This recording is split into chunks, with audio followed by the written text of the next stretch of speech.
Alors l'image la plus marquante, c'est l'aéroport de Bangui. On arrive avec un avion ultra moderne et puis à quelques mètres de là, il y a plus de 100 000 personnes qui sont dans un camp. C'est un contraste entre d'un côté la modernité et puis de l'autre la simplicité absolue avec des gens qui sont entassés dans ce site de fortune. Quelques jours après mon arrivée, je me suis rendu dans ce grand camp de déplacés à l'aéroport avec un des camions qui amène de l'eau. Tous les jours, on amène 200 000 à 300 000 litres d'eau. Et puis j'ai discuté avec des femmes qui viennent chercher cette eau en leur demandant comment ça se passait, comment elles vivaient.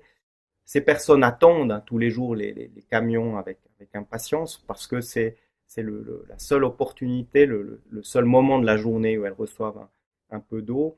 Et puis ce qu'elles m'ont dit, c'est qu'elles étaient très très contentes d'avoir cette aide, mais que c'était pas suffisant, que c'était pas grand-chose parce que ça représente 2, 3 litres d'eau pour une famille, pour boire, pour se laver, pour faire la cuisine. Imaginez ce qu'on peut faire avec 2 ou 3 litres d'eau.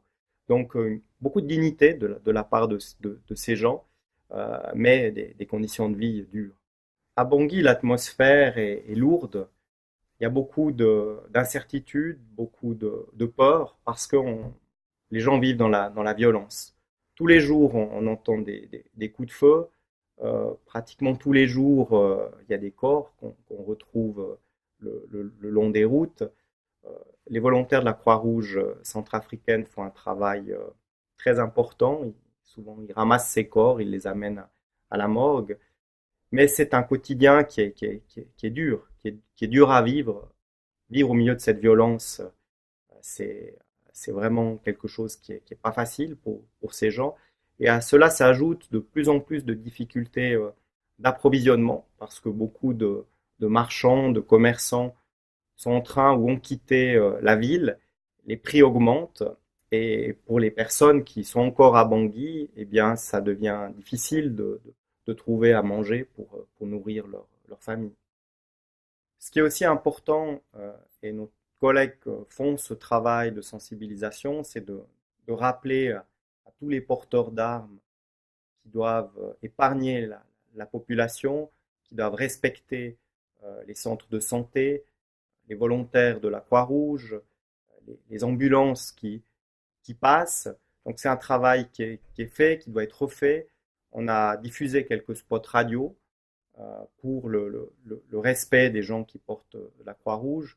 Ce sera fait aussi ces prochaines semaines et c'est très très important pour qu'on puisse continuer à amener de l'aide aux populations. La situation ces dernières semaines était difficile aussi à l'ouest du pays, au nord-ouest du pays. Et moi, je me suis rendu au centre de la République centrafricaine, à Kagabandoro. J'ai vu le travail mené dans des cliniques mobiles qui sont dans des petits villages et il y a des besoins énormes parce qu'il y a très très peu d'infrastructures dans ce pays. En matière de santé, il n'y a plus de médecins, il y a plus d'infirmières. Donc, nos collègues ont mis sur place une équipe mobile qui va dans ces villages euh, une fois par semaine pour essentiellement soigner des femmes qui sont enceintes ou des enfants. Il y a énormément de violence dans le pays. Et là, on sent toute l'impuissance parce que on mène une action humanitaire, mais il y a un niveau de violence qui ne peut être résolu que par plus de sécurité.